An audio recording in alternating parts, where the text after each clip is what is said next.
Hello, and welcome back to Dev Game Club, a weekly podcast in which two veteran game developers look at games from the past to discuss their relevance and impact today.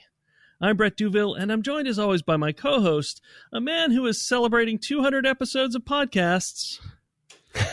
Tim Longo. I went for the low-hanging fruit. Wow. I was right here, sitting here going, oh, I didn't write an intro. Guess I know what it is. I've appropriately paused there, waiting for the other shoe to drop, and there was not another shoe. No other shoe. No, good. No extra shoes this week. Yeah, I think it's appropriate. Milestone. Go au natural. Simple. Yeah, that's a little behind the scenes look. I didn't think you were going to tell people about how I do the podcast, but all right. I guess we're telling them everything here at 200. Yeah, good thing we're not on camera, folks. That's right. Yeah, we made it. I am still flabbergasted at that fact. It's a lot. Managed to do a weekly podcast we're almost at 4 years as well, right? That's right. Yeah, next week, March 3rd, I believe. Oh no, maybe already. It might have been February something. I can't remember. I think it was early February. I kind of think of two dates because we called the first few a beta or something. And then so like my dates are all kind of messed up in my head, but yeah. Or early access period. Yeah. EA. Yeah. Pretty big deal. We will be spending some time on that later in the cast. First, we want to do our bonus content, so the people who don't care about our 200th episode can listen to the game stuff and then go.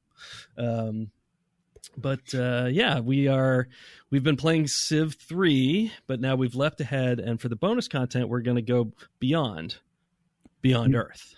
Nice. Well done. Thank you. Yeah. Mm-hmm. Yeah, you played a bit more of this than I did, as with Civ III.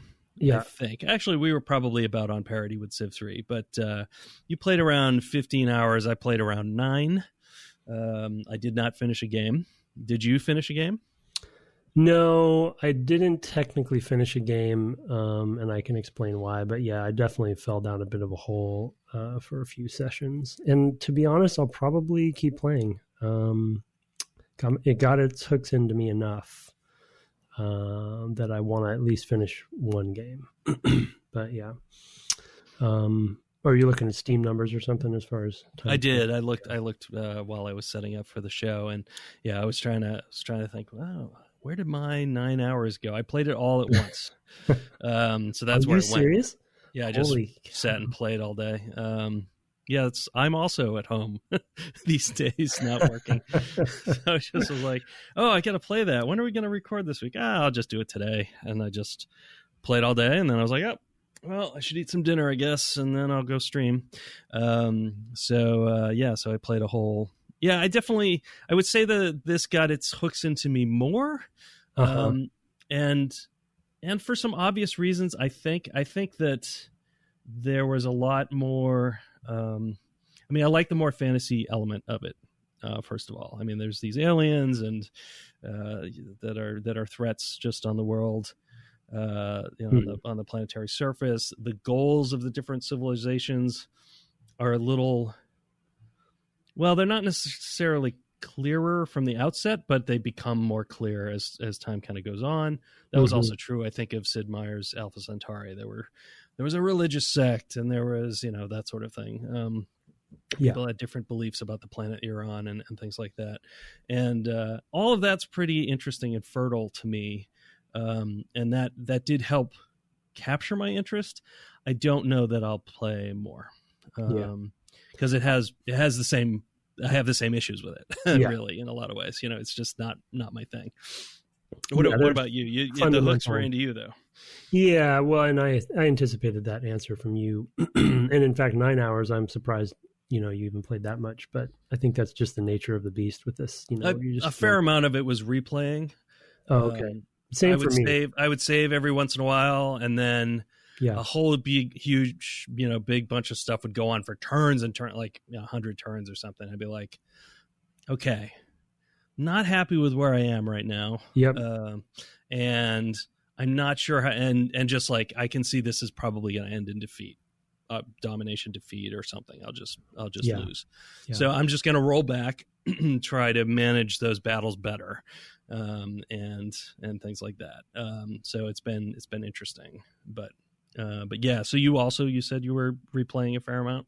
Yeah, and so what direction were you headed from a victory standpoint? Was it domination is what you're trying to do, or were you just exploring? I was really just exploring. I was not trying to pursue. I really wasn't in pursuit of a victory so much as trying to see more of the systems. I think the only victory that would have been open to me would have been domination, however, because I don't see how I was going to get to anything else. In fact, I'm not even clear. There are only 3 victory. I feel like there's only 3 or 4 that it mentioned or something like that. No, I think there might be 5 or 6. Oh, okay. Yeah. So I must have missed something there. There's a wonders victory. Is there some kind of transcendence victory? Yeah, there's the thing about it is I believe I'm probably going to get some of this wrong, but because it's a little confusing when you look at the descriptions, but there's sort of, because of the tech web versus the linear age tree on, in Civ. There's sort of multiple ways to use wonders to get victories. So they have the transcendent one, right, yes, transcendence one. They have the one where you contact old Earth, which was the one I was trying to go after. And then they have like maybe one more, and it's all related to building wonders that kind of combine to create have specific. And then there's domination, and then there's probably a diplomacy based one or something. So I was going for the one, I forget what it's called now, I'm blanking on it, but I don't think I wrote it in notes. The one where you develop these wonders that essentially these long range laser comms that contact old Earth. And I guess, sort of like you've essentially saved old Earth by saying that you've created a civilization where people can come or something. Gotcha. But what ended up happening to me was I don't know, was I playing Archipelago? I think it just ended up ended up on sort of an island with one other Civ, and on another landmass, one of the civilizations had taken out its partner. I was playing with only four civs, so I was kind of playing in a smaller set. And so then once I knew that other one was dominant on that other continent, I spent the rest of my time trying to get rid of the one that was next to me. And it just sucked time and resources, and what I didn't realize is, before I knew it, because I wasn't doing enough espionage and stuff, covert ops, I think they call it. Yes. Then you get the notification that they're building the same wonders to contact old Earth, and they were way ahead of me. So, and then looking at their points, they were like double my points. So there was no way I was going to catch up. So then I just started experimenting on just combat in general to see like how deep I could go with it. And I eventually, like, I'm basically on the cusp of taking out this civilization that was next to me, but it's just so time consuming and grueling the way that they have it set up. And I actually think it's much better than it was in Civ III for sure. Mm-hmm. And my limited, I played, I don't know, maybe, I don't know, I have to look at Steam, but maybe 8 or 10 hours of Civ 5 proper as well. Where I got that tracks. Yeah. At least 10, I think. Yeah. Yeah. I got all but one of the victories there. Cause I wanted to compare the two, and they're very similar. Like I said, Beyond Earth is almost in many ways just a skin of that, which seems appropriate because this came out right after that. But I think in both games, the way that you take down cities and the way the combat works, specifically, one thing that I love that they did, which I don't, again, as we talked about, we didn't play 4, so we don't know where they introduced this kind of stuff, but the concept that military units do not stack on the same tile, I actually think it's significant from a design perspective, because it definitely forces positioning to be way more important to how you attack, and how you defend. And it also, one of the things we had a complaint of in Civ 3 was just sort of the overwhelming micromanagement of everything that's going on, and when you have in Civ 3, you could have so many units stacked in one square, and remembering that, and like the UI wasn't great at tracking that stuff. There were little indications, but it really wasn't that clear. And I think I just wanted to bring that up because one simple thing, like not allowing units to stack in the same square or the same hex at the end of a turn, really distills down, the variables that you have in front of you in a pretty elegant way. And of course, you could argue that like you made the point last episode that, you could argue that directly comes from board games, in a way, it's almost obvious. It's like, again, going back to the Jurassic Park problem of in Civ 3, it's like, because you're a computer game, you can put infinite number of units in the same square because you're a computer game, but that doesn't mean it's a good idea, Right. Yeah. Board games, may actually still have something to offer there. So, so I fell down a deep hole with just trying to take out this one Civ, and it's just funny how it eats up your time and resources while somebody else is out there ignoring you. In fact, I think that other Civ occasionally would taunt me. The little leader screen comes up and they would say something like, "Oh, your cute little war that you're having is so adorable." Yeah, not right. those exact words, but it was sort of making fun of all of the time I was spending on this while they were basically charging along, beating you. I had a very different. I actually really appreciated the playthrough I was having from a lot of standpoints. I was on a pretty big landmass, actually, with at least 3 other civilizations on it. 2 that were kind of obviously neighboring me, and I ran into them pretty quickly. 1 that I only discovered kind of later in the game, even though I had been having diplomatic relations with that civ. So I figured they were around somewhere. I just hadn't run into them yet. One thing I particularly appreciated about that was that I had a lot of tension in the game coming from ideological differences. I was cornered in this area of this continent. I was near the ocean, but there happened to be a couple of maybe 3 alien nests nearby right after I landed. So even just going out and exploring, I lost explorers because they get eaten. So I started having to really seriously defend my territory from the aliens. And one of the civs that was nearby did not like that. They expressly were condemning me again and again and again for that approach to the aliens, which I really liked. I loved having that point of stress, not it being over, can't we all get along, or can we share this space better, or do you have some resources for me, which there was also plenty of that. But it was really interesting to have pretty early on, by 100 turns in or so, characters who were just condemning me to everyone else because of what I was doing to the aliens. I thought that was great, and I really liked that. And they ended up being a civ that I clashed with in war twice. Once I had an ally for 10 turns or something. The first time was just, we were pretty early on, and there was kind of a scuffle between me and this other civ. But then the second time I had an ally for 10 turns or 30 turns or whatever, and had open borders. They were allowed to pass through me. And then when that ended, they just declared war. They're like, "Oh, we're coming for you now." I had a city that was too close to them. They didn't like that. They just decided they wanted it. And while I was in that war, I was fending off the other ones who were kind of taunting me and saying, "Well, you're looking a little weak right now." They hadn't declared war on me, but they're like, "It's not looking so good." And then as soon as I brokered a peace with the other one, they declared war. And so that was just this protracted diplomatic mess that I was in for a long time. And that's something I actually replayed multiple times, went back and just was like, okay, I really messed up.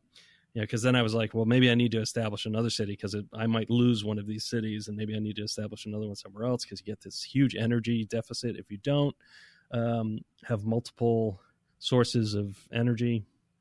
So it was just a lot of juggling, and I really appreciate all of that. At the same time, I felt pretty lost. So Sure. I felt lost in the tech web. I really didn't know what I should be pursuing. So basically, when I would go back 100 turns, load back 100 turns, I would pursue different stuff just out of curiosity. I had no real strategy for any of that stuff. So there's a lot of just, okay, the first time you play, you're going to be lost. That I think is just part of this series. Yeah. And that's, that's fine. It's not for me, but but you see that in board games too. It's not usually that you're lost. It's usually that you don't understand the strategies, which is definitely part of this, but there's just so much more of this. It's just so much easier to be lost in it. So, well, it's, it's not to always, I don't know, we have our drinking game of how much we bring up things like Dark Souls or whatever, but there's always that for any game series that has like that sort of depth to it, that is opaque for quite a while, there's always that hump, right, that you get over. And once you have sort of an aha moment where you grok it, and then that's when you get really sunk, you go too deep, because now you sort of see you behind the curtain and you're like, okay, now I can really sink time into this thing. And you really become, but until you get over that hump, it is, it's really not gonna, it doesn't land with you. And I feel like every genre has that sort of moment. Most action games, are inviting right away, but even good ones like Dark Souls, have that depth over the long haul. I with both 5 and this, some things that I wanted to mention that I was appreciative of, and some simple things like, we talked a lot about with Civ III usability and transparency, I guess, of information, and probably leaning on the manual a lot in that era. Again, as I mentioned last episode, Civ V was about 10 years after Civ III, and this is Beyond Earth was about 3 years, 2.5 years after Civ V. So, we're at least 12 or 13 years from Civ III. But, man, what a difference tooltips make. Just one simple UI improvement that comes from almost like application development and design is such a simple thing. So it essentially integrates the Civilopedia, which I almost never open now, into the UI itself. And then the other thing that I thought was interesting, because we did with Civ III, because we're pretty sure that was the introduction of the advisors to, from Civ 1 and 2, which I don't think had advisors. But the interesting thing with 5 and Beyond Earth is that the advisors, with at least Civ 5, I don't think they're there in the same way at all in Beyond Earth, but in Civ 5, there still is an advisor screen, and you can go to it and they give you information. But what they actually did is they integrated the concept of what the advisors did for you into the UI itself. And so, you see those little icons next to things that suggest what to build, and those icons are denoting which advisor would suggest it. So you don't even need to like look at a pop up. The military really wants its gunboats. Gotta have those gunboats. Yeah. You don't need to go to another screen, and you don't need to like look at a pop up or wait for a pop up. It's just sort of integrated, and I think. We talk a lot about, we haven't played a lot of games other than maybe some RPGs that really have a lot of heavy UI, and this is probably one of the heaviest UI games that we've played that I can think of. And, there's just, it's so, I think the Civ series in general probably would be an interesting case study in, UI game design, or game design in UI, because of probably they've iterated so much, and I thought it was so cool, at least from my perspective, to play 3 and then to play 5 and Beyond Earth, because you just see such a leap, Yeah, no, I would agree with that. I actually, in terms of that, I mean, I really appreciated having the tooltips in the technical web. Oh, yeah, for sure. The research, it's for lack of better term, they call it a web directly, but it's different from the tech trees and the sort of age-based procession. Procession of the other ones, which makes a ton of sense, right? You're going to be researching whatever technologies you're researching. There's not sort of this march of history. They can lean into the science fiction aspect a little bit more. But what I particularly liked about it was there was a much bigger sense of the interconnectedness of science and discovery, and how learning something about physics might help you with computing, to pick a thing. I don't think that particular connection was there, but whatever. I mean, you learn about physics so you can do quantum computers. Oh, cool, right? You just get that kind of leg up. So there weren't tons of direct connections in the map. And having those tooltips, like when I opened that, the first time I opened it, which is something it recommends very, very early, like the first turn, it's like, you should open the tech tree. I was like, oh yeah, I should. And I looked at it and went, uh-oh. Yeah. My very first impulse was to say, oh my God, I'm just going to shut this now because I'm going to hate this. But I actually found it was very parsable, a lot because of the tooltips, but also just good use of color. They sort of tell you, oh, hey, there's these three. Oh, that's what it was. There's three sort of attributes that I'm thinking of, that were not victory conditions, but they were sort of like alignments. One was a dominance, one was exactly, yeah. And I was actually doing one that was more really in line with sort of it was the sort of blue one, which is sort of being at one with the planet. Harmony, I think they called Harmony. it. Yep, that's what I did too. Yeah, and which is funny because I was killing a lot of aliens. But sometimes to have harmony with a thing, you've got to kill it, right? I mean, yeah, there's that famous quote that says that. I'm pretty sure that's a Confucian thing. But I mean, so I was pursuing that, and it was nice to be able to just at a glance say, okay, this is actually, these things have benefits that have to do with a harmonious civilization. And you could just see that. I mean, there's just, that would be a bit of a trouble thing for the colorblind, I guess, but the symbols I think might have also been there, or some sort of shape language. I tend to see color stuff first in the interfaces, so I could probably stare at and go, oh, okay, I also see that there's some kind of shape language or something like that would help. So that was really good. And then being able to mouse over things and say, oh, this is going to give me better science efficiency, yada yada. I'm going to get more science out of things that I do, or this or that. Just being able to mouse over and see all of that was nice, because I didn't have to read through a bunch of effectively lore, a historical lore, right? That I would have just gone, I don't care. So it was good. I liked the web as well. And again, playing 5 and this, 5, as you can imagine, is traditional sort of tech tree, linear tech tree, going off into the ages. And I did max that out when I played 5, just to see, what it was like. And I felt really bad, but I did launch a nuclear bomb on England. So just because I wanted to see what would happen, even though it's against my nature to do so, but apparently it's not. I believe Boris Johnson's air of stupidity that surrounds him would actually repel that. So you'd probably be fine. Oh, okay, good. Well, they were fine then. But I liked the web switching it up, and I liked the affinity. I think it's called affinity. Maybe is that what they called it? The three affinities. Yeah, affinity. Yes, I was trying to find the word. I forgot to mention it actually. Civ III actually had a colorblind setting that you could turn on, which at that era was, I thought, a little it was a little ahead of its time. I think it's something that for sure I always thought about. And then in this one, to your point about the affinity colors, I think the way that they dealt with that was the 3 different colors were on different arcs, different positions on the arc of the circle. That's how you would know potentially which one. So even if you couldn't, I don't think the symbol was there, but I think they were always, they're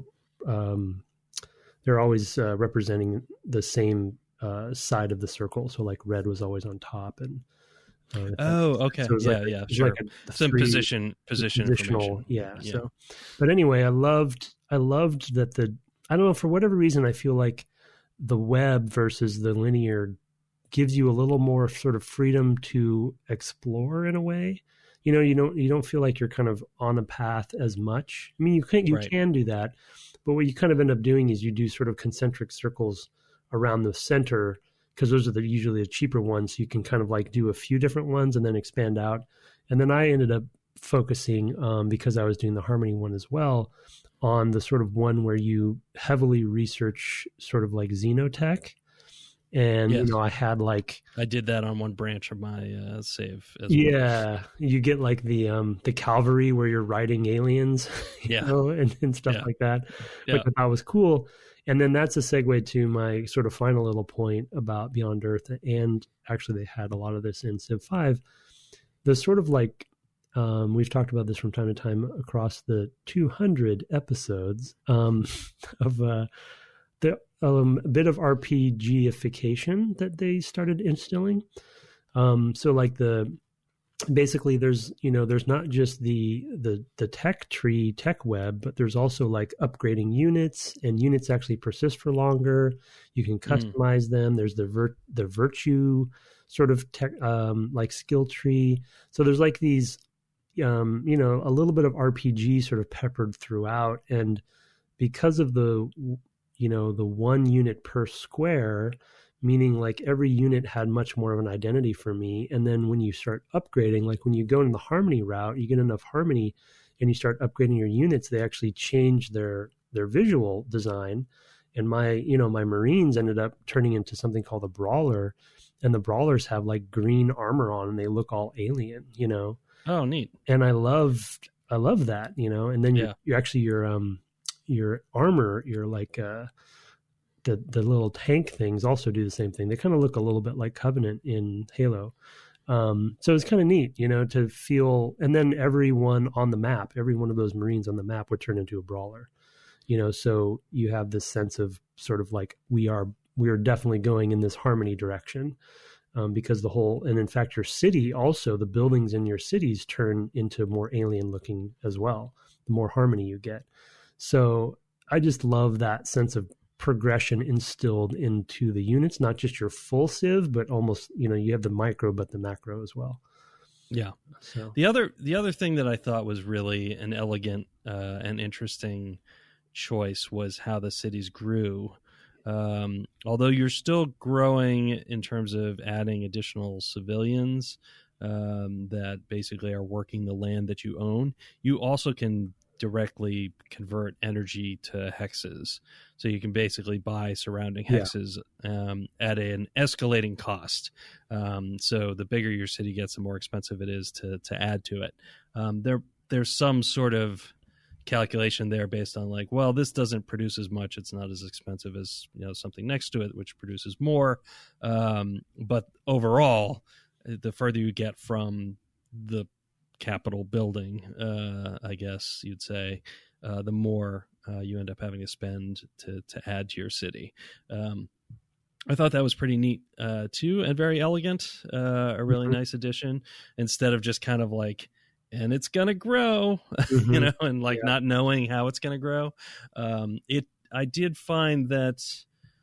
No, I guess I had probably bought those tiles and just hadn't realized it. There were definitely times where I clicked and the presentation wasn't great, because I definitely had times where I was like, where is this exactly?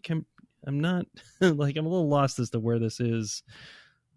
I don't know. Visually, I just sometimes couldn't connect what I was actually clicking on to buy. Like, where is that exactly? Yeah, it's a little, it's a little small or something. I don't. It's because there's a ton of symbols, and so it just like obscures a lot of what you're seeing. So there were slight little niggling things I had with it, but in general, the idea I thought was really, really solid. Of just like you're using your land to generate resource, energy, whatever, and you can expend some of that resource not only on the units and the maintenance on all that stuff, but on surrounding area, which I guess you're basically just enclosing in your protective shields or whatever you're supposed to be doing. So Civ 5 is the same way, by the way. That's the same sort of system for city expansion. Population management.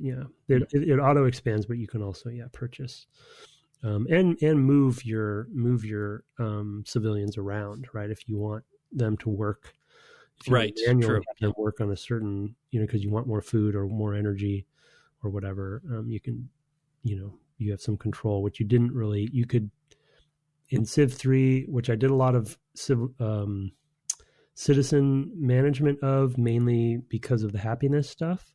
It was more of like changing their jobs, but you couldn't really like tell them exactly what to do per se, like this. So I also thought that was an elegant solution to under designed system in 3. So well, I'm glad we played the future a little bit. Yeah, I did. Yeah, I think the theming helped me a lot more, and I liked that the characters weren't historical. I liked the tone; it was a little more serious. It felt, all of that felt appropriate. Yeah, there was a lot to like about it. The opening cinematic was like, wow, you sure spent a lot of money on an opening cinematic that I'm going to see once, but could see the Civ 5 one.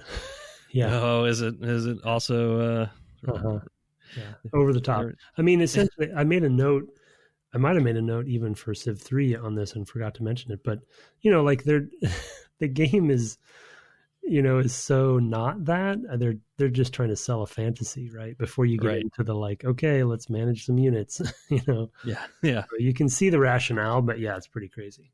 Right. Yeah, it's the box art, right? I get it. Mm-hmm. But it's, it was a lot. I was like, oh my God, this is going on for a while.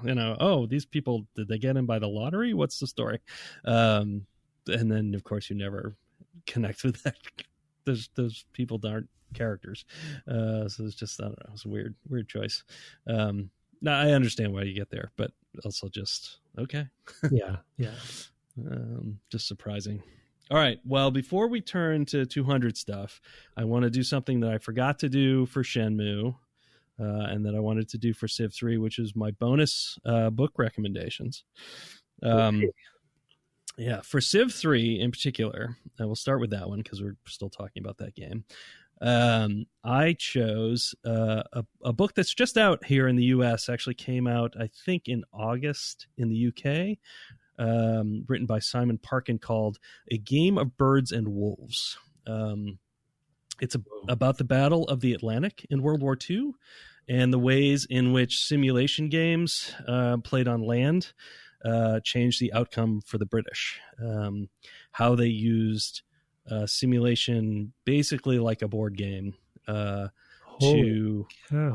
learn how to counteract the U-boats.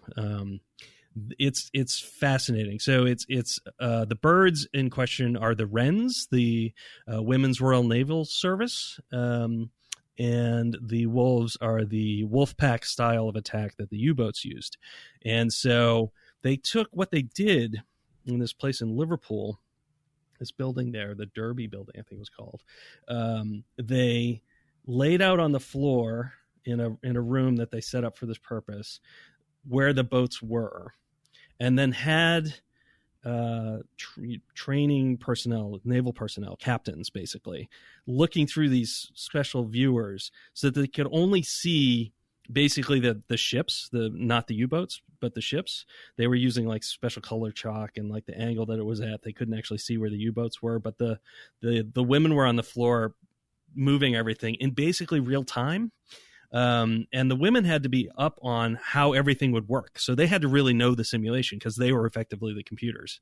And they used both theoretical and actual historical battle data to determine what the U-boats must be doing strategically and tactically in these battles, and designed counter maneuvers to basically track them down and kill them.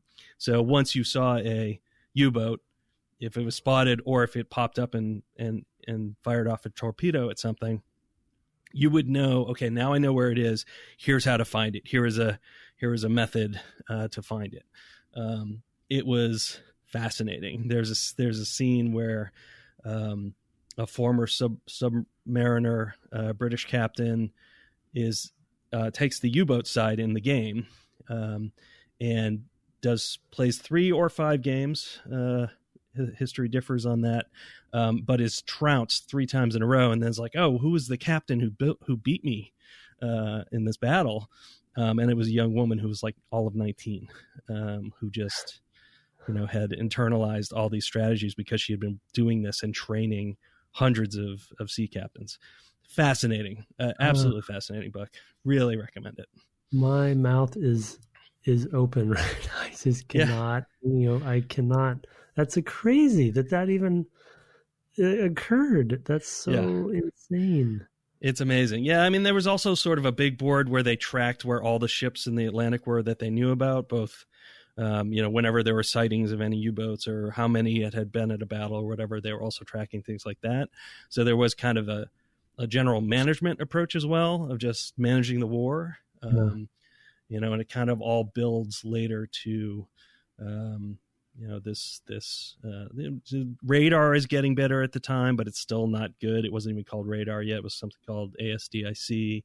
There's just tons of information in this book. And I'm glad he wrote this story before it was kind of lost forever, because to some degree it was, not something that was well known. Yeah. None of the Wrens really talked about it afterwards. They were really forbidden to for some long period of time, but they also just felt, well, I just did my bit. Most of them obviously are deceased now because that's quite a while back, but yeah, it's really quite something. That's a perfect book for this series. Yeah. For Civ, I thought that was pretty great. I was so happy to read that. It came out in, I believe, January. I just read it last week. Yeah. Wow. So there's that one. I recommend it. Simon Parkin is a games journalist who writes, most often, I think people would find him in the New Yorker, but he's been around for quite a while. Great games journalist. And then my second book recommendation is for Shenmue, which I never gave a book for. And I'm going to pick this one because my co-host should have mentioned this book before now. It's just got nothing to do with the game. It is What I Carry by one Jennifer Longo, Tim's wife. Wow. And I've already shouted that out quite a bit on my own personal Twitter, and have been, I don't know if we've been retweeting that from the Game Dev or Dev Game Club account. I can't recall. But it's a great book. I've been reading Jen's books since she's been writing and publishing them. So I've just seen her grow stronger. And this is as funny and sassy as she is. And it's a great book. It's her best so far. And I definitely recommend it. It has absolutely nothing to do with Shenmue. But what are you going to do? I didn't have a good one for Shenmue, which is why I guess I forgot it last month. Yeah, that's a weird one to find a book for. Yeah. Well, that's I will pass that along. She doesn't listen to the podcast, so I'm well aware. Yeah. But yeah, thank you. You've been a big supporter, and she's getting good response to the book. She's got better. All of her books have actually been pretty critically, well received, but this one has gotten more big reviews than the other two. So yeah, she's excited. She's on. Yeah, it's deserving. It's really, she really captures. I mean, I guess the one tie-in is it's about young people. That's maybe it. Well, I guess actually, sort of an orphan. Yeah. Bit of a stretch there. Yeah. There's the whole Chinese intrigue section of the book, right? Where that's right. Yes. Monsters come and no, that's not in there at all. That's not in the book. Yeah. No, it's a really good book, and I do recommend it to our listeners. A little connection to the podcast itself. Cool. So there we go. Well, we've been going for 40 minutes. You want to take a break and come back for 200 episodes? Let's do that.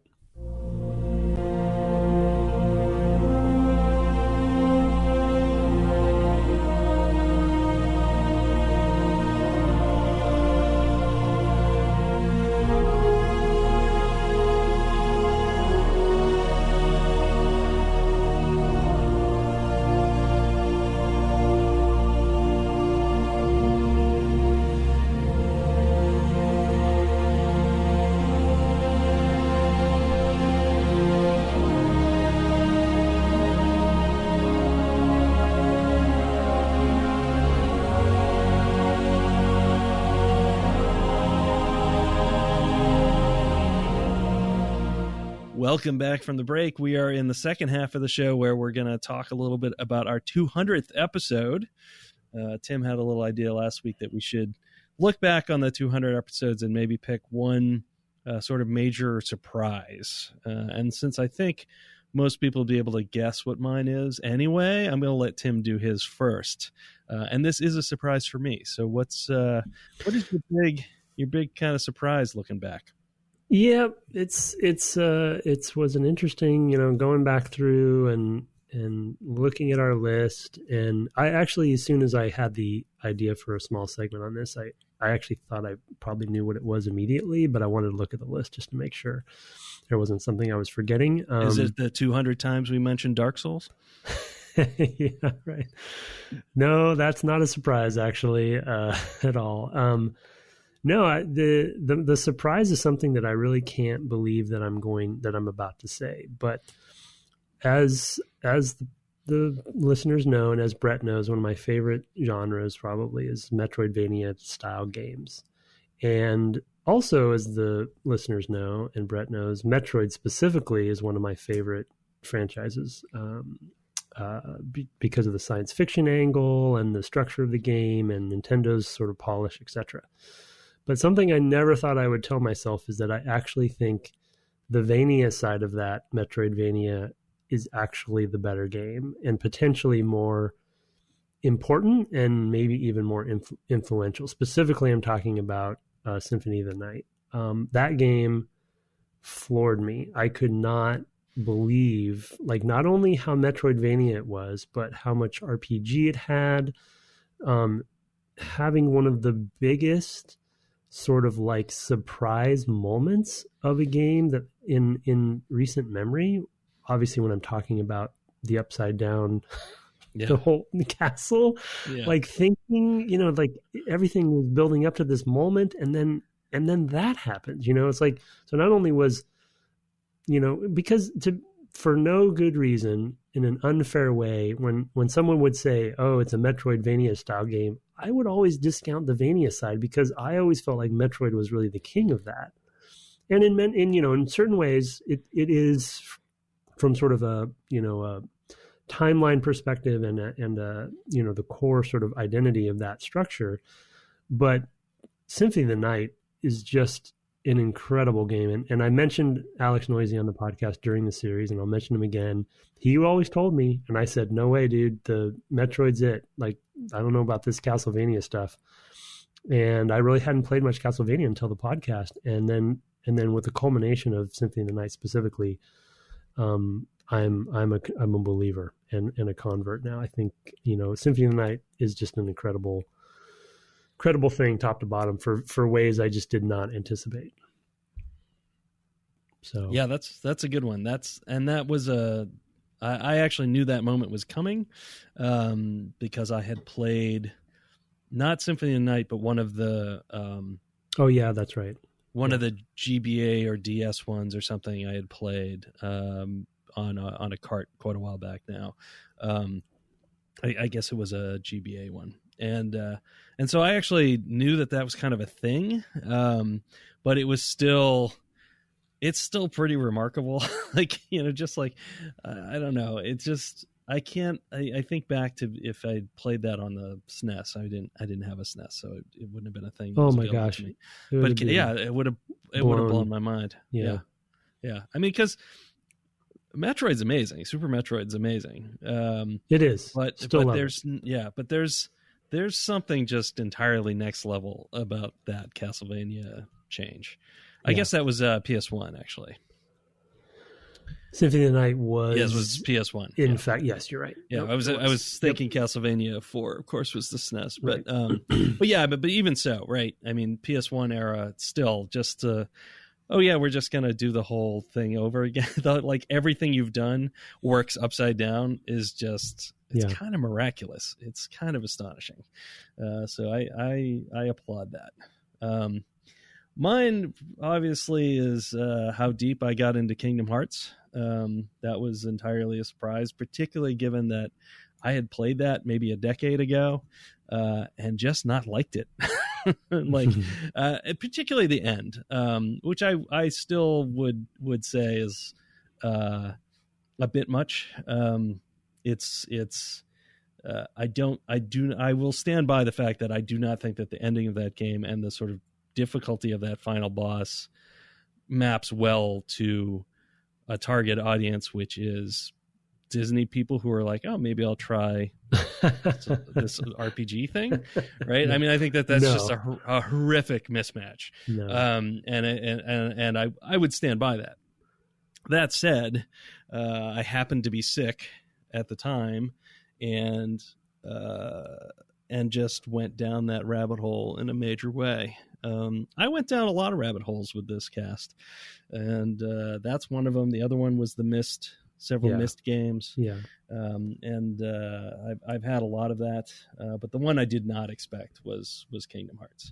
That is, I haven't finished the series. I still have Kingdom Hearts 3 and Dream Drop Distance to play.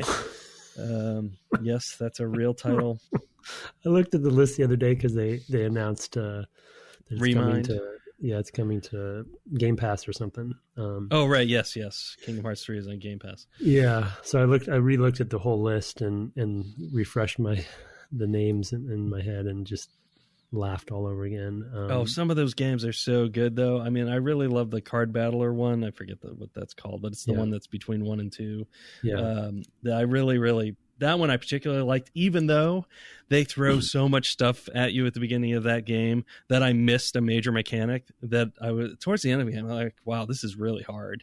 And I grind for cards and optimize my deck, having missed this major mechanic, which was like you basically had 2 decks. But it never presented as that when you were like building your deck, because all the cost came from the same pool or whatever. And you were supposed to switch between one and the other to activate certain types of cards and then go back. And I was just like, I assume those were all just doing passive effects or something, because they weren't showing up in my deck. When I started a new game that was hard mode and I got to that explanation, I was like, oh, that's what those cards are for. I also played that game basically with one arm tied behind my back. What do you have any theories on? I might have asked you this because we've talked around this sort of topic before in end of the year podcast too, but do you have any theories? Because you're also not a lore guy, and Kingdom Hearts is kind of known for its like complex and deep and weird lore stuff. But so, what about the series is it's the Final Fantasy BS. It's the JRPG. It's the JRPG nonsense that I end up loving. And it's when I got into the second and third games in the series, and there was all this stuff about the Organization 13 and all this backstory of why all these things were happening. I couldn't explain any of it to you. Like, I have no idea. Like, I mean, as soon as it happened, it went out of my head. But I also those are the things I like in JRPGs. We played Final Fantasy 9 and we ended up fighting Fate or Destiny or something at the end of that one. And you're just like, that's absurd. But that's the stuff that I like, is how insane it gets. Side note on that, I just finished Persona 5 over the weekend. Oh, right. Yeah. And that similarly ends with just some madness battles, just wild stuff. And a year from now, somebody will be like, what happened at the end of Persona 5? I'll go, I don't know. There was like a cup and it turned into a giant flying thing with a gun and sword and stuff. I guess. Literally, yeah, it was the Holy Grail. Oh, okay. I was like, what kind of cup? Like in Prey that turns into a mimic? No, it's a very, very, very big cup, in fact. That's better. Yeah, right. With 2 hands with eyes on them. Come on. Next to it. It was fair. Yep. You can go watch the stream. It's quite a thing. Yeah. Yeah. That was a game where Saturday I was streaming it, and I had been streaming for like 4.5 hours. Oh my goodness. And I'm like, I think we're about done. I think we're almost done here. I'm just going to push through. And I went to like 5.5 hours and was in some dungeon and I died. And I basically was at that point, I was like, well, I'll go until I either finish or I die. And I died in some battle, just some random cheap shot RNG baloney. And then the next day I came back and was like, well, okay, I'll wrap this up and then we'll start Prey. And I went another 5.5 hours to finish it. Oh my God. Are you serious? It was a total of 107 hours, this game. Holy. Well, and that's the stuff I love. The JRPGs, they're just maximal. And with Kingdom Hearts, I think what really hooked me was discovering those like secret bosses and things like that and going, oh, there's all this stuff I didn't know about in this game. And that stuff kind of was more towards the sort of thing that I like in JRPGs. They're more complicated battles, and they even though they leaned into the action RPG stuff that is, there was also just like, you need to do this, cast this spell at this point, and change your states and blah blah blah. I mean, all that stuff that I like. So yeah.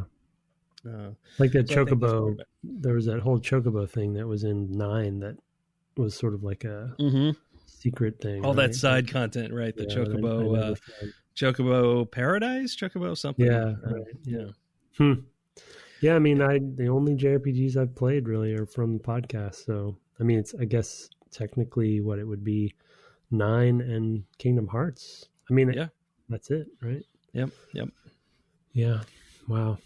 Weird. And then the other thing I wanted to point out that has been a particular delight about this podcast has been getting a chance to talk to industry vets, many of whom we haven't worked with, and you've just kind of reached out to and gotten in touch with, and so that's like Dave Brevik or Robin Miller, right? Or, I mean, just and all through the years, like I'd never met Ken Levine. He was our first interview, and our like 5th episode, we talked to Ken Levine, which was cool.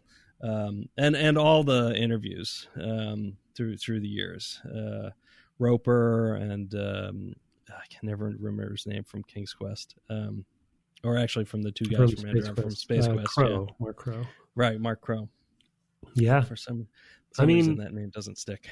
We've been extremely fortunate to have so many on, and and we talked about it when Mark Crow was on.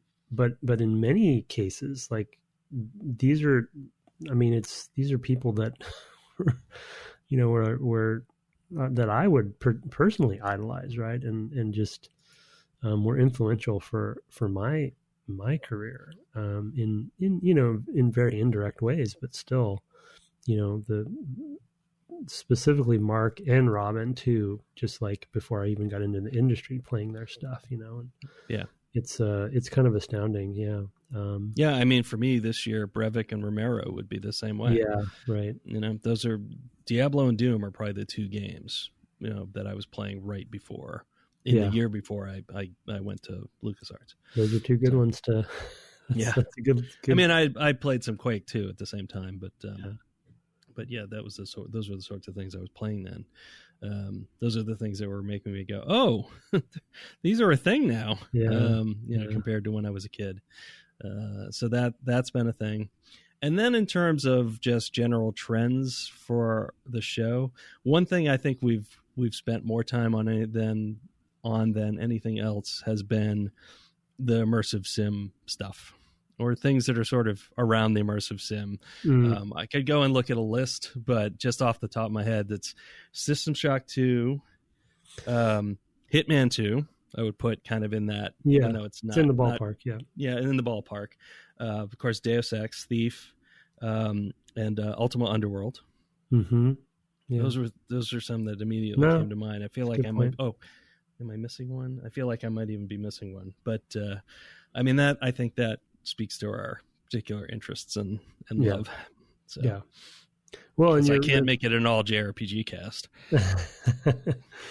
Well, and you're playing Prey now, right? On your stream too. So which as I talked about, I loved and played almost 100% of that one. I think I'm going to go back to it too.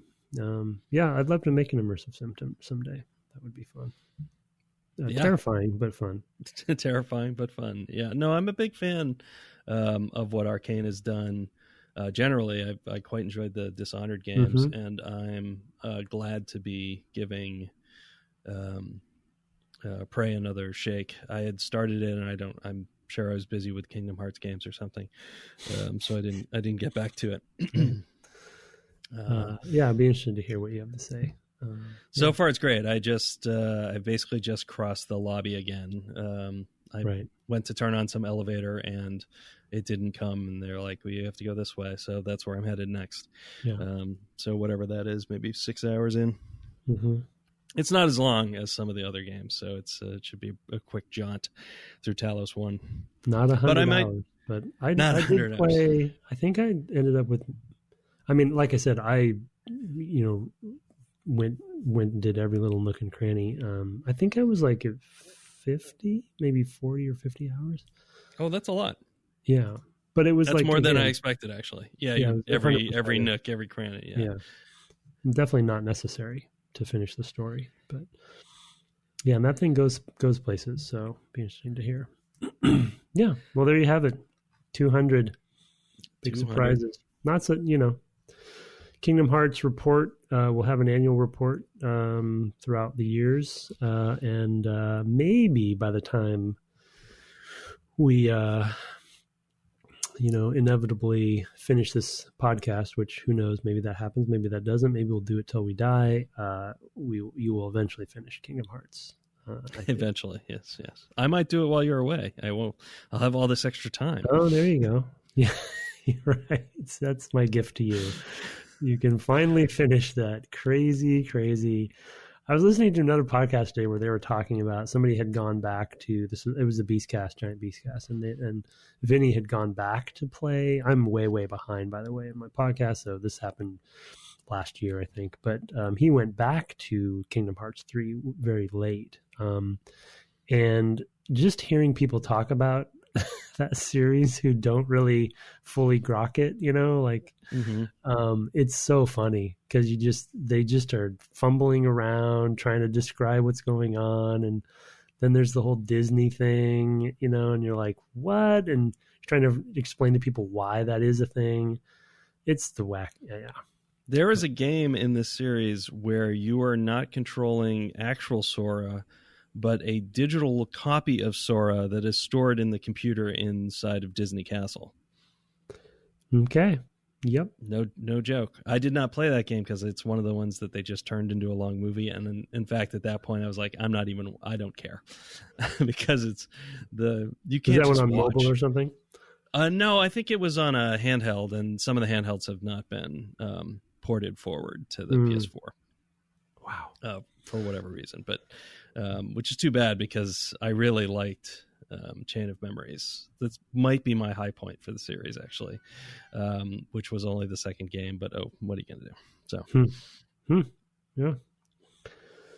Alrighty. Well, shall we move to a special event? Yeah, a special event. I have here a box.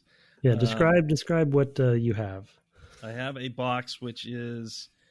It's probably 16 inches by maybe 30 inches, maybe a little under that, maybe like 13 by 24. Yeah, that's probably about right. Let me set it up a little bit as well. So I sent Brett a box, told him not to open it until the 200th episode, where he will open it on air, and the surprise will be revealed, which he is about to do, and I will explain more after that. Okay, yeah, and it has your address here, so I'll just read that out. Yeah, and my address. Okay, so I cut the tape earlier so that I was able to do this. It looks like it's a direct ship. Oh, good Foley. Yeah, good Foley. Thank you. Yeah, nice noise, huh? And then there's actually some things here that I got to snap. Oh, right. It is a little, it's very secure. To keep it from... I'm trying to make sure you can hear me wrestle with all this plastic. Yeah, get into it. Make it dramatic. It's scissor time, which is to say X-Acto knife time. I think you can slide them off if you want to as well. Maybe not. I shall try. I'm doing all this. My headphones are coming out. Can I? Maybe. Oh, that one's actually not in. This is very I should just cut the thing. Great radio. Okay. Happy 200 episodes. I'm so not strong enough to do this. I'm going to cut them because they're too. Yeah, that's surefire. Too difficult to do otherwise. Oh man, the pressure, the tension, the I didn't drama. know there was going to be more tape inside. Well, it's a precious package. Don't want it to get bent. Okay, it looks like it's damage. Some kind of photo or something. Okay. Oh. All right. Well, it's some posters. Oh, it's a poster. It's a poster. I have one. I'm looking. There's some extra pieces of paper. So I'm looking at the poster right now. I have one, and you have one. So very nice. There you go. The official Dev Game Club, 200 episodes, 4 years, 50 plus games, 2 amazing hosts. So the backstory here. So for those who are listening, what we're going to do is what I explained to you who made this poster for us. That person is going to release the digital version so you can all see what we're seeing. And unless you're listening to this right when Brett puts it up on the internet, you will have already seen it via Twitter, etc. But look there if you want to see the digital image of what we're describing. But so for Brett gave me the heads up that we had 200 episode coming up. So I thought, what do I want to do? We should do something fun. And of course, Aaron Evers, one of our great fans, commissioned our new theme music with Kirk Hamilton, and we had him on, etc. And so I want to do something kind of in that vein. So I commissioned, though he refused to take payment for it, Mark Garcia, who is one of our other great fans. I figured in part because of which picture he used for me. For those who follow us on Twitter and see some of his great work up there, he is notorious for doing Photoshop jobs of us in fun ways, like taking covers of games we've played. One of my favorites was the Devil May Cry one that he did. And so I thought, who better to ask to do a 200th episode commemorative poster than Mark Garcia? And you can't see, it's pretty faint, but up in the upper right corner on the moon / Shodan, if you can kind of see her face in there, he put his signature. So it's proof that it is done by him. And so I commissioned this for him. I told him, that Shodan's really good. Yeah, he did a great job. I didn't really give him, unlike the Kirk process, there really wasn't much direction here. I just let him go, and I knew he would do something awesome. And so he came up with the idea of sort of putting all the so for those who haven't seen it yet, if you haven't sought it out on the internet, it's a basically Mark did his Photoshop magic, and he has put characters from most of the games we've played and kind of done sort of a rogues gallery of them all with our heads in the background in this sort of space background. And it says Dev Game Club, 4 years, 200 episodes, 50 plus games, 2 amazing hosts, which is all his words. And then for those who do eventually see the digital copy, there are actually 6 Easter eggs that he put in, which I will not reveal. And we'll see if anyone finds them. One of them is really easy, but the other 5, I think it's 6 total. The other 5 are actually, he gave me a list with descriptions. Otherwise, I would not have found them. And they're really good and really clever. So he really put his heart into this one. And when I look at this poster and I see so many, aspects from the games we played, it is almost like a visual trip down memory lane for me, at least, for 200 episodes and 4 years. So we thank you, Mark, for an amazing present. Again, like I said, he refused to let me pay him for it, even though I did ask him to do it. And he spent a lot of time on it too. It took him a little while. Yeah, this is amazing. It's nice, huh? I'm like picking up on all the games, and I'm like, oh, there's a head crab. Yeah. Oh, there's like picking up on lots of little stuff that's kind of lurking in different places. Like, oh, what's this? Oh, it's a head crab. Yeah, so good. See, just a little bit of the castle and Castlevania in the back there. Oh yeah, I do. And then there's a Colossus back behind the Stormtrooper, little shadow there. Yes. So look. I won't reveal the Easter egg on air, but if you, Brett, can you see what's in the sort of middle behind Claude's head to the left of him, over his left shoulder? Can you see who's there? Can you see who that is, or no? No, I can't. I don't have a lot of light right here. Let's see. My eyes are not. I don't have my glasses. That was the only request that I asked of him. Okay, yeah, you'll have to help me because I. So it's June. It's June, my dog. Oh, of course. Okay, yeah, it's a dog. I'm like, I see eyes. Yeah, and then I'm like, I can't make the shape. Yeah, she has black fur, so it's really hard to see. So for when you see the image, everyone look over Claude's his right shoulder, left of him, looking at him, and you'll see a little picture of June, because June has a way of finding her way into episodes. So I thought it would be funny to place her someplace in there. But the other 5 Easter eggs I won't give away. I also have a handwritten thank you card from Mark that I asked his permission. He said it's okay to read this. I think it's a very touching thank you card. It's written, handwritten in cursive. So I will bear with me as I'm reading through this. He has beautiful handwriting, but I just read it today, so I kept it until we were starting to record. But I do want to read it because it's from the heart and it's from Mark. And again, Mark, you are an amazing fan, and thank you so much for doing this. Once everyone sees the poster online, I think everyone will agree it's amazing. So here we go. Brett and Tim, thank you for the opportunity to make this poster to commemorate your 200th episode. More importantly, thank you for taking the time out of your lives to give us 200 amazing episodes. I know that the prep, the recording, the editing process, the playing of the actual games all take up significant chunks of time. We appreciate your efforts and the thought, polish, and TLC that you put into every episode. On a more personal note, I wanted to thank you both for being crucial, albeit unknowing companions on a hard journey over the last few years. My family and I lost my sister in 2017 to ovarian cancer. I felt a lot of anger, confusion, sadness, and rage following her passing. Thankfully, my family and friends were supportive, but I also found that video games helped me to the process of my grief. When I wasn't able to play games, I found myself wanting to listen to others talk about them, and that ultimately led me to the two of you.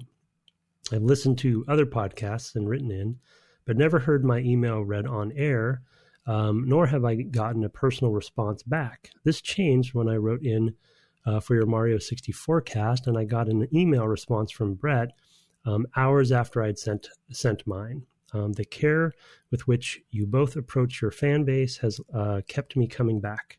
My photoshops of your heads on various video game characters, along with the hilarious Twitter comments that follow, have helped me to process my grief. So thank you both. Whether you knew it or not, the games you have worked on, Halo, Skyrim, Fallout, the games you have played on Twitter and Twitter interactions, the photoshops, and of course, your amazing podcasts have all been a crucial part of my healing process, and for that, I cannot thank you enough. So here's to 200 amazing episodes, and then to the next 200. And here's to you, Tim and Brett, two of the best hosts, two of the best people, and that I could have asked for. Sincerely, Mark Garcia. So, yeah. Thank you, Mark. Yeah.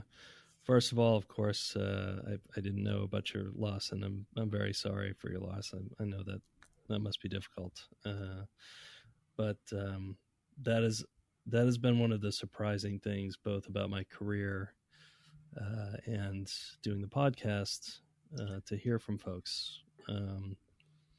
That really helps keep me going. I mean, games as an industry has its ups and downs, and we love playing them. We love talking about them, but they can be hard to get through making, and of course some of them just finishing. But it's immensely rewarding to hear when we help someone through a tough time. I've heard that. I heard that a lot with Skyrim in particular because it was such a popular game. We would get letters from time to time, but I did not expect to hear something like that about this silly podcast we do once a week. Yeah. So thank you. Yeah, thank you, Mark. I appreciate you giving us the permission to read that too. I think it's it's very kind to share those sorts of heartwarming and deep and serious conversations and thoughts with people. And like Britt said, I'm happy that we can help. And it is a very unexpected thing for me as well. I mean, I wanted to be a game developer because I was a fan and am a fan, and have always been a fan and will always be a fan. And I completely agree with Brett that the fans on this podcast have been just a huge surprise and so amazing and delightful and funny and touching and honest, and kind, and we've mentioned a few of them here, and we have more, that reach out to us, and some and many that don't, right? And that's okay. And I'm sure you're out there. And when we first had the idea to do this podcast, I didn't think it would go anywhere, to be honest. The concept of having fans, even for the podcast, was not something I was even considering. And so we talked, we had a segment on this episode about sort of our biggest surprises of the 200 episodes from a game perspective. But I totally agree with Brett that really the biggest surprise has been the listeners. So I think if you're doing a podcast, I think that's probably pretty appropriate, that the listeners are really what it's all about.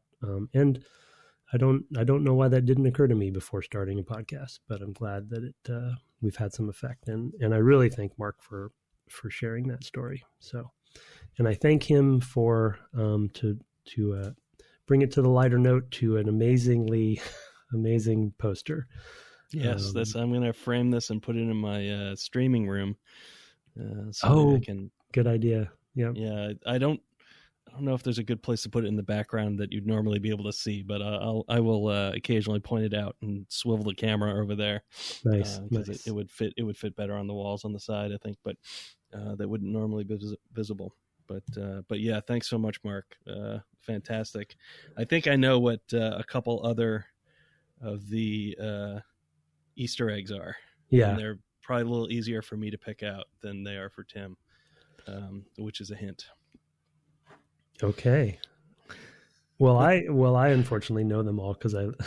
Oh, you already know. Oh, okay. He already told. He gave you a list. Okay. Yeah, but I can guess. Yeah, off air you can fill me in on whether I'm right. Okay. On something else I've picked up just looking at it here. I'm definitely going to need to look at it with my glasses though. Yeah, and also when the digital copy comes out, it's actually much easier to use that, and kind of zoom around. Right. Sure. Yeah. Of course. Yeah. But he went above and beyond on this one. So I think everyone's going to love it when you see it online. So thank you again, Mark. Yeah, that is awesome. Thanks so much. We have a couple more emails that are 200 specific. So let's do those first. You have one from a longtime listener. He's often in my streams as well, and that's Gothic Chocobo. All right, subject is ding, 200 episodes from Gothic Chocobo. Hey, Dev Game Club, congratulations on doing your 206th in parentheses episode. He's right. Technically that's true. Something Pokemon, something Pokemon, something Game Maker Toolkit. Well, that's everything from me. Here's to another 206. Gothic Chocobo.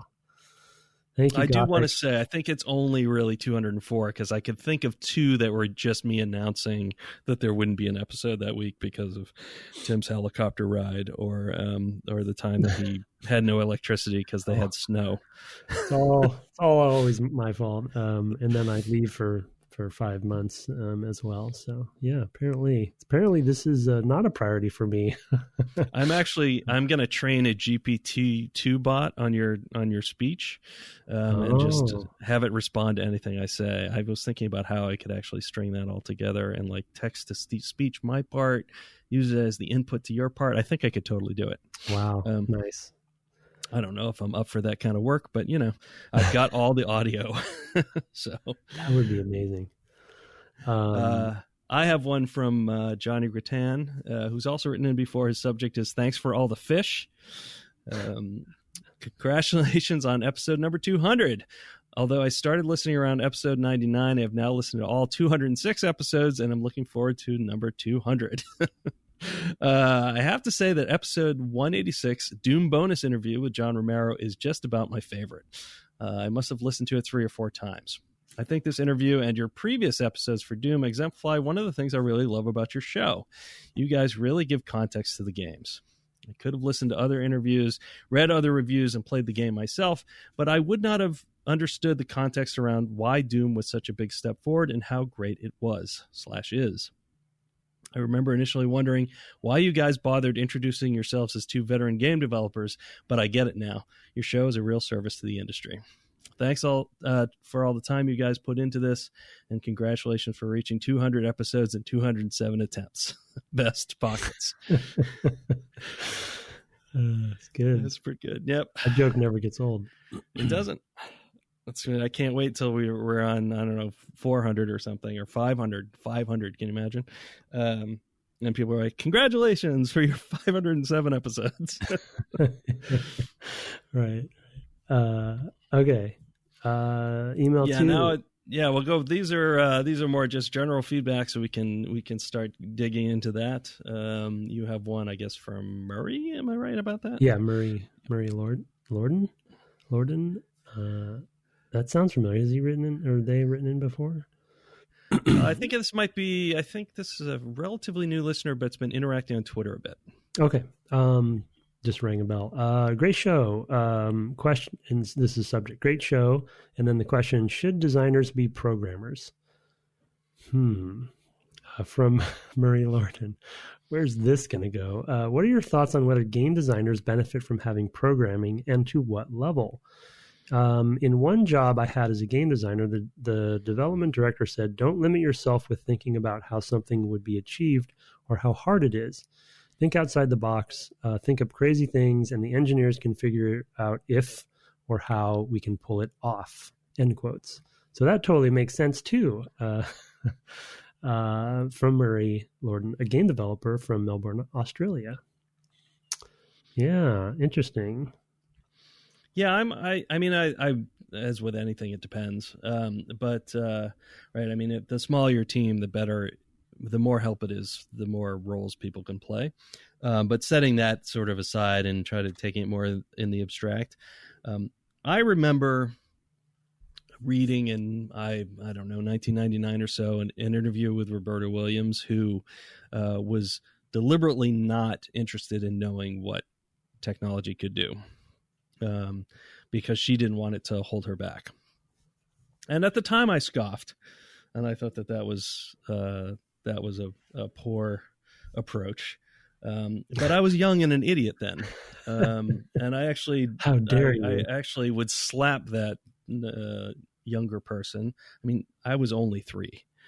Oh boy. But in any case, I think there's a lot to be said for not being hidebound to what you know is possible. And so I think that I think it can be really daunting to think about what's involved in actually programming the game. And if you let yourself think too much about that, it's very hard to get started. As a person who sometimes tries to design and program games, I can say it probably holds me back on the design front, because I'm worried about what I can actually get done instead of thinking about what the game needs to be. That said, I think it is really, really valuable, and I think Tim and my experience together bears this out. It's really, really valuable to have a designer and programmer who can communicate clearly, and however that bridge is crossed. And I think with, I got pulled more towards design. Tim got pulled more towards logical, explanation of what he's thinking in our time together. And I think that was beneficial. I think it is ultimately, you do have to make a machine do the things. So being able to describe, I want this to happen, then this to happen, then this to happen, can be helpful. Those might be really, really complicated things, but at least you have a leg up on getting started at that point. If you can kind of have that kind of common language. I don't know. What are your thoughts? Do you ever wish you had more programming? I do, actually. I think my general answer is very similar to yours, though, and Roberta's. I think that is, and I've gone back and forth on this topic. It really does, as Brett said, depend on the project and the team a lot of the time, and the engine. And specifically with the project, it often depends on the goals of the project, because, a direct sequel versus a reboot or something are, totally different goals. And so that question has a different meaning, I think. But so I generally always, as a foundational answer, would start with, what are you trying to, what's the vision behind the game, and how can we go about that? And, the compromises and the for technology, or what is possible and what isn't possible, that will come anyway, regardless of who has what skills. Like, the reality of production will hit, and you'll start making the decisions you need to make, for sure. So I wouldn't overthink it to some degree. However, more and more these days, I definitely find myself in places where, and I think it's mainly has a lot to do with my career, and that I haven't been hands-on as I used to be in the old days. So I think I miss that to some degree, and I'm just very removed from the code, as they say. I do find myself wishing that I had, even if it's just the vocabulary, and sort of a way, to Brett's point about communication. I mean, I think Brett, again, we're not tuning each other's horn here, but I think Brett is one of the best programmers I've ever worked with, who is a good translator to non-programmers. And that's really important in someone of his role, usually in a lead role where he has to do that and talk to many different disciplines who are not programmers. All that being said, you don't often get that. And I would like, if you're having a conversation with a programmer, or especially a lead programmer, who is saying that something isn't possible, I've often found myself, I've developed this persona, which I maybe have mentioned on the podcast before, that I know a friend of mine, Jeff Morris, has stolen from me as well. That I have this persona called Caveman Tim, and Caveman Tim is the person that I say, well, to a programmer, pretend you're talking to Caveman Tim. How would you describe what we're talking about right now? Which is usually like some super complicated, like networking code or some back-end server thing. And I'm like, listen, you're talking to Caveman Tim here. And then that just became a thing on the team, on a couple teams that I've been on, where they just know, okay, well, I need to tell Tim exactly what's going on, as if he were a caveman, because we're not going to actually get resolution in the conversation, right? We're talking about probably cutting something or adapting something. But also, if I don't have the vocabulary or the ability to have some even cursory knowledge of like what we're talking about, it's hard for me to even propose alternatives, or to figure out what other direction we could go in. Not necessarily to limit myself in sort of the design creative vision side, but even to know like, okay, well, Caveman Tim understands now. I think I know why we can't do this, but in order to move forward and to make progress, it would be nice for my next, direction to be something that's a little more achievable. But it's just, so I do find myself sometimes really wishing that I had some more of that programming background. Yeah. I mean, I think that for me, that's where the sort of being able to logically step through some things can be really helpful. I can remember, so a positive example was, what's his name? Is it Dave Perry? Was the like MDK? What's that? He was at Shiny, right? Yeah, Shiny Entertainment, exactly. Him. He had given a talk at one of my first GDCs where he talked about how to talk to programmers, which was instructive to me because I saw it from the other side. Because one of the things, and this is the negative side of it, and I'll get back to David in a second. But on the negative side of it, at any number of times in my career, I've been in meetings where it's me maybe as a lead and then a gameplay programmer and a level designer, and we're talking about the level designer saying, well, I want to have this section where this happens. And they're describing what the player is going to feel. And what the programmer is hearing is that's a whole different genre of game that I have to now program. When really what they're asking is, I want it to feel like that. I know it's not that. Like, I know that we're not actually building that whole thing, but I want to have the feeling. An example I could actually talk about, I guess, because it's from Republic Commando, would be like having that enemy, what are they called? Trandoshans? Mm-hmm. That was going to be an enemy squad that was going to kind of shadow your movements through the game. We cut that because there's just no way to get that feature, and for how much it was going to pay off, it didn't seem like a good use of time. But we did find ways to make the Trandoshans seem smarter, which was really just what we wanted. We wanted to feel like we were up against a force that was smarter than some of the other things we had fought. And they just did that by seeming to communicate. They weren't really communicating in a real way. There was no kind of high level planning. There weren't, it was really just like, hey, this AI has determined that it wants to throw a grenade. Before it throws a grenade, it tells the other Trandoshans, hey, I'm about to throw a grenade. So if you want to tell me to throw a grenade, go ahead. That's basically how it worked. Was like the AI decides to do something. It says, hey, I'm going to do this. So if you want to point and yell grenade, feel free. And it seems a lot smarter than it is. It seems like they're working together when really it's just, I had an opportunity to do a thing and I said, hey, make me look smarter, or make yourself look smart. Smokes and mirrors, folks. But to take it back to David Perry and close the circle, sometimes you just have to break things down. Like, well, can you keep track of that this door was open, that the door started the game locked versus unlocked versus open, right? And just sort of take the programmer through a number of steps to like, these are the things that you could do to make it feel like I want it to feel, that are not in themselves very hard. And so sometimes that's the sort of series of logical thinking you have to do. It's an old talk. I doubt I'll be able to find it, but if I do, I'll put it in the show notes. Because we probably went to that one together as well.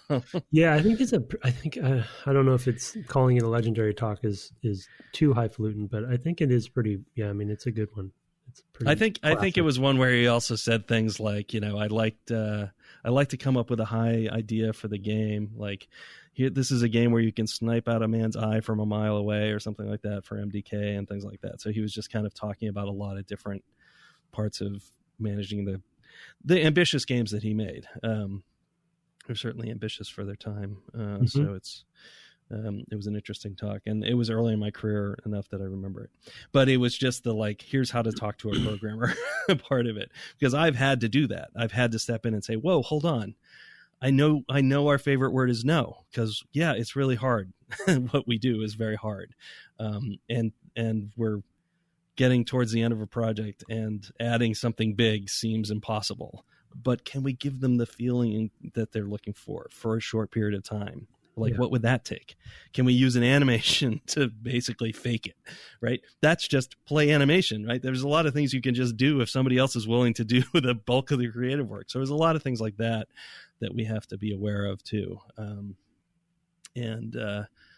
You have to find ways to make trade-offs to say yes, I think sometimes. But a lot of that comes to being able to talk. Like, you don't really want this, do you? That seems like a lot, and just be able to ask the question in a way that's not just saying, no, we're not doing that. So anyway. Yeah. Good. Yeah. All right. Well, we exhausted that one. Here's one from Ben from Iowa Zog. Subject is old eps. In addition to keeping up with new episodes, there are some games I skipped the first time that I'm catching up on. My parents' computer lived in an interesting place where I could play Warcraft 1, but not 2. This is when I learned computers don't work like consoles.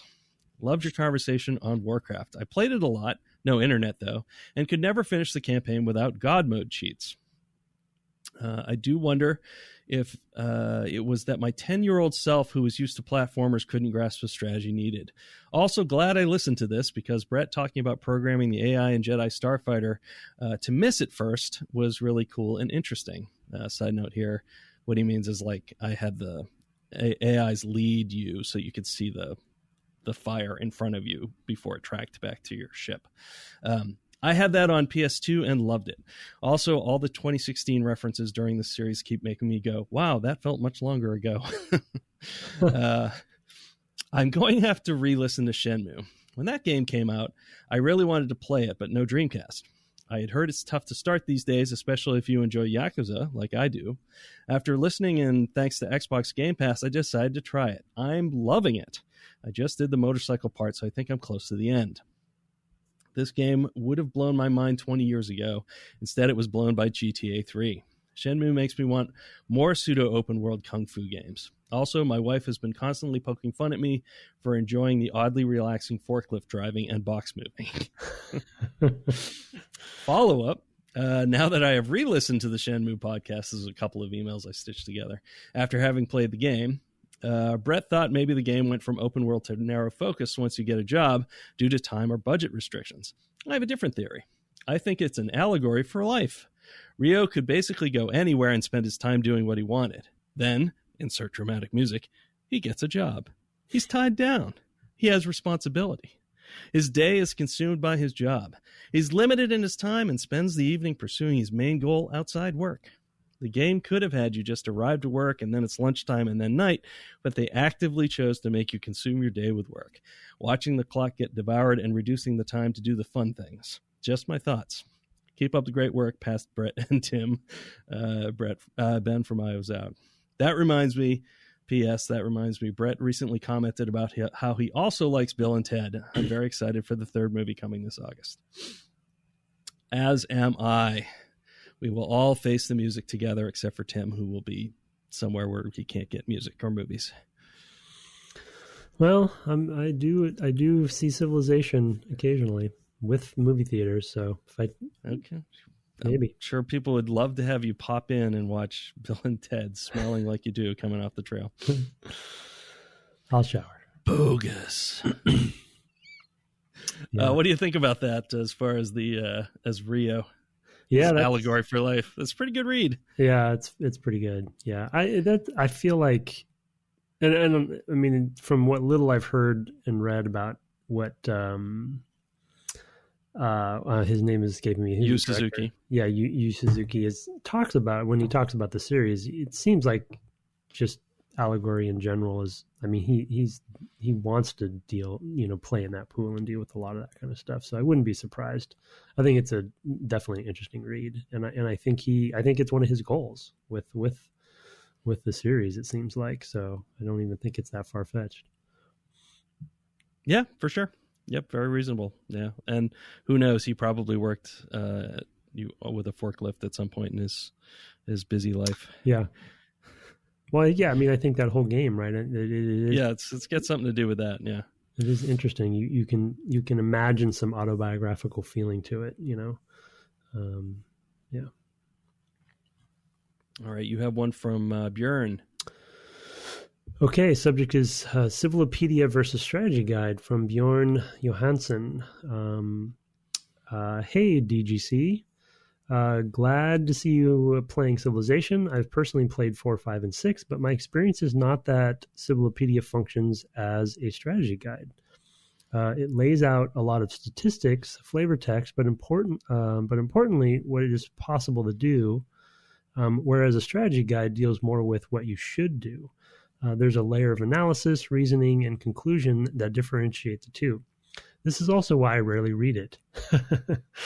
At least the later games, advisors try to lead you down interesting gameplay paths instead of just listing out every possible thing you can do. Love, Bjorn.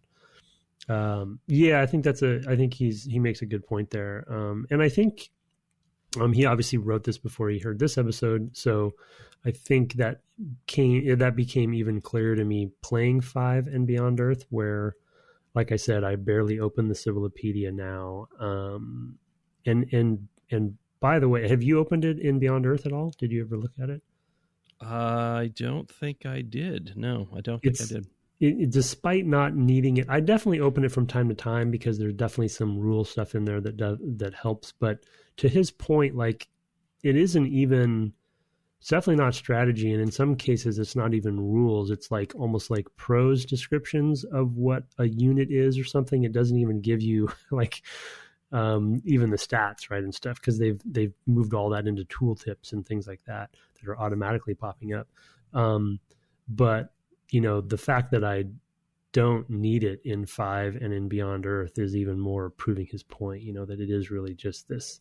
And in 5 and in Beyond Earth, like, it is still robust. Like, I would say compared to 3, I don't think I'm exaggerating. It might be like 10 times as much information in the one. Oh my goodness. Yeah, it is a lot of information. So, but to his point, like, if you're just playing along and especially with 5 and Beyond Earth, like the innovations they've had with transparency and usability and just, clarifying things for you in automated UI ways, like, yeah, it's weird that it's still in there in a way. Like, I wonder if it's one of those features for them where, you can imagine somebody, writer/designer, owning the Civilopedia, and I wonder if it's something they don't want to take out, because it's just been a part of the series forever.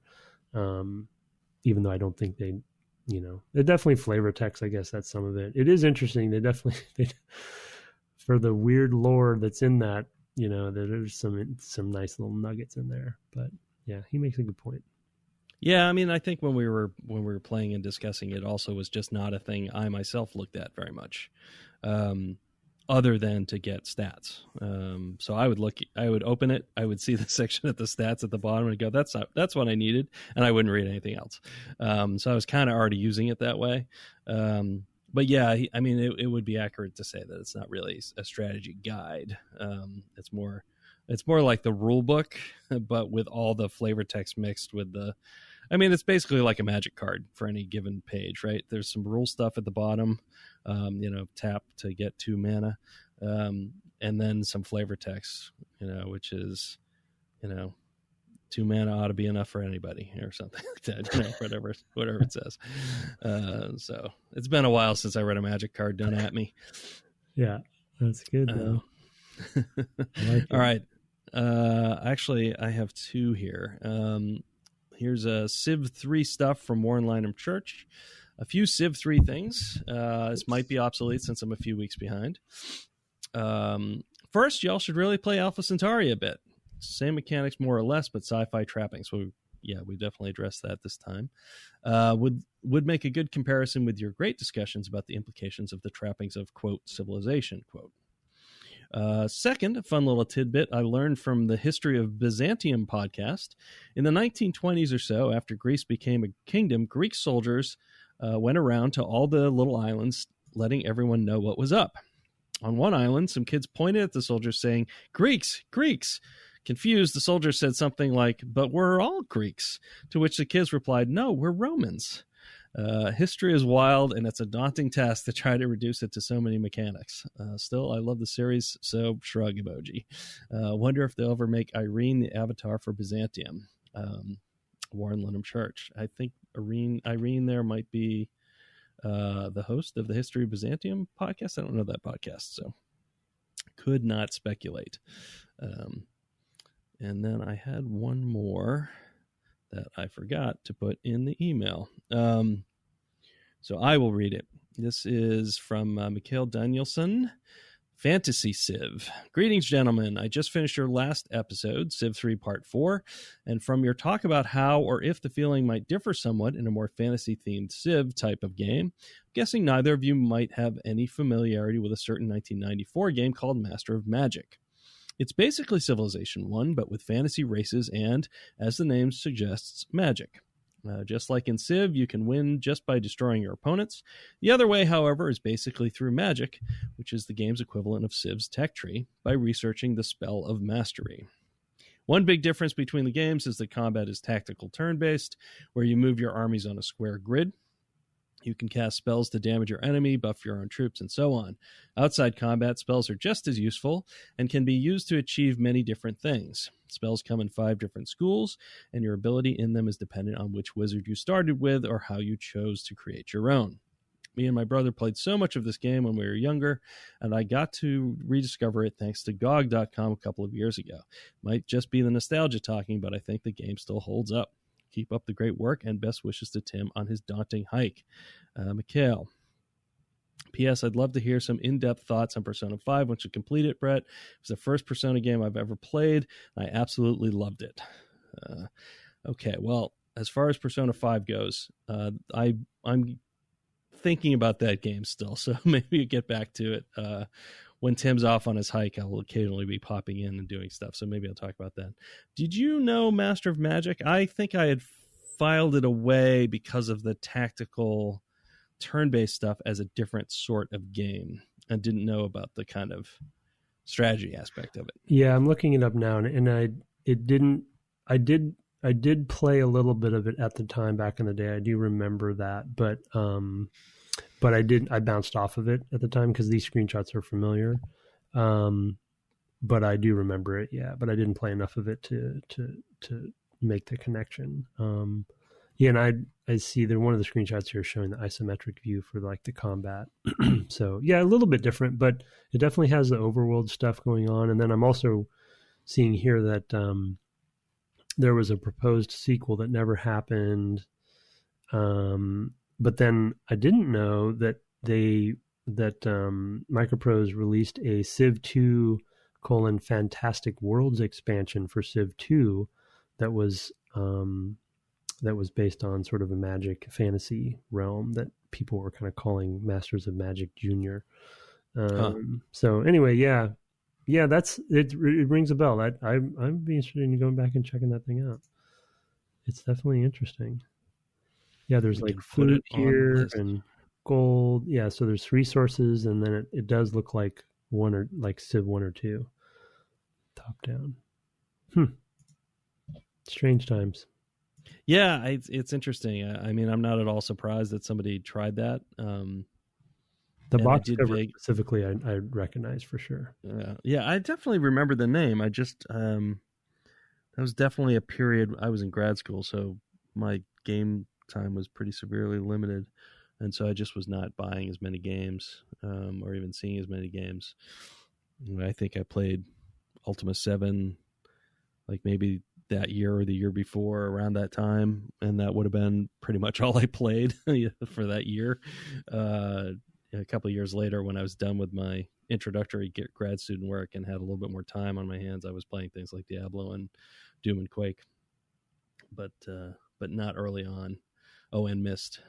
I guess I might have played Myst that year too, the year that this game came out. So yeah, no, don't really remember it too much, but I do remember like thinking like Heroes of Might and Magic style fighting. Is it more top down than that? You said isometric. Yeah, it's more. I'll look. It almost looks like a battle from an Ultima, to be honest. Oh, okay. Like the old ones where you had the top down, you kind of move up from the bottom or the top. Yeah, or like a JRPG maybe. Kind of goes into a different mode, from the top down, and then it has the top down as well. I guess there was a Kickstarter that was supposed to something called Worlds of Magic that was supposed to be sort of the spiritual successor that did come out in 2015 or something. So, I don't know. I will look this one up though, especially if it's on GOG. Yeah, it's definitely interesting. I remember that cover though; it's a pretty striking cover. But published by Microprose, so it was developed by somebody called SimTech, which I don't remember who they are, but yeah, they didn't. I don't think they lasted, but the name does actually ring a bell. It's probably just from that game. No, that's why it's ringing a bell. This is the Masters of Orion people. Oh, okay, yeah, there you go. They did Master of Orion, and then they did Masters of Magic. That's why it's called Master of Magic, because it's Master of Orion. Master of Orion I did play that. That is legendary, and something we probably have to deal with one of these days. Yeah, potentially, yeah. And I guess Wargaming now owns Masters of Orion series, the rights, which is weird. And supposedly a 3 was going to come out. That's one of those games like Masters of Orion 1 and 2. Like 3 was one of those games that definitely fans always wanted, that never came out. Yeah. Yeah. So that's why it's called Master of Magic, which he didn't mention, and maybe he doesn't know about Masters of Orion or Master of Orion. That's the space version of the same thing, basically. Right. That's why it rang a bell. Yeah, that whole thing, that the Master of Orion thing, I think was in a whole, or maybe that's it. Oh no, that's Star Control. Sorry. Similar space. Those are in the same. Yep, those are in the same. Yeah, I was like, wasn't there a whole thing about that? But it was not Master of Orion. It was Star Control. It'll be one of the two that we may have to. Yeah, because Star Control definitely is different. But yeah. Yep. All right. Well, very cool. That is all. We're all caught up. Can you believe it? Nice. It's been a while since we've been all caught up. So feeling good about that. Yeah. So here we are, 200. We did 207 apparently under our belts. I will say 2 of them are just me saying, "Oh, hey, here's 2 minutes of me telling you why Tim's not here," and they're perfectly good excuses, Tim. I'm not giving you a hard time. Yeah, no, that's true. In those cases, it wasn't a priority thing. It was an inability thing. Yeah, for sure. All right. Well, in the meantime, thanks for sending those mails to devgameclub@gmail.com. Keep them coming. We love discussing them, and we love to hear from you. I feel like I have one more that I have to filter down that's a little bit too long. So sometimes they come in and I'm like, and they don't get read for a little while because of that. So shorter is probably better. Questions are great. One more next. We'll do next episode, right? Yeah, I think we have one more, but I'll have to see if I can shorten it because I looked at it again. I'm like, oh, this is long. So we'll see. But yeah, thanks for sending those in, and any reviews as well helps us reach new listeners and grow the audience. So we appreciate those. We don't do any advertising of any kind, so you are our messengers to get out the vote, as it were. You can find the podcast on the web at devgameclub.com, where I put up the show notes. And of course, you can follow us on Twitter at devgameclub, where you can also find my co-host at Tim Longo Jr. with a JR at the end, which, by the way, Mark wrote on the address label when he sent me the posters. Oh, of course he did. Touch. Very cool. Excellent. And of course, you can find me on Twitch at twitch.tv/Brett Douville, where I am now streaming Prey from 2017? I think so. We talked about it a little bit on the podcast back when we played. What did we play with Prey? Was that for Deus Ex? I think it was. Yeah, I think it was Deus Ex. Which would have made sense. And I'm loving it. I'm looking forward to playing through all of that, which I'll play on stream, and then On the weekends, I tend to try to play whatever we're playing for the cast, but that'll be probably Prey for a couple weeks. We have a couple of interviews coming up, so that will be what you're hearing for episodes 201 and 202, I believe, if all that goes well. Mm-hmm. And then we'll be on to our final game before Tim heads off for the territories for a few months. Territories. I'm going out on the Old West. Going out on the trail. And also, as I mentioned, for the poster, Mark will have put up the digital copy so everyone can see it by the time you're listening to this, hopefully. So thank you again to Mark. Thanks so much, Mark. It's fantastic. I look forward to hanging it with Pride. He loved it. Amazing. He had a great time doing it, and he was. So I'm really glad he did it. So thank you so much. All right, thanks so much for joining us, and have fun playing games this week and for the next 200 weeks. And good night. Good night.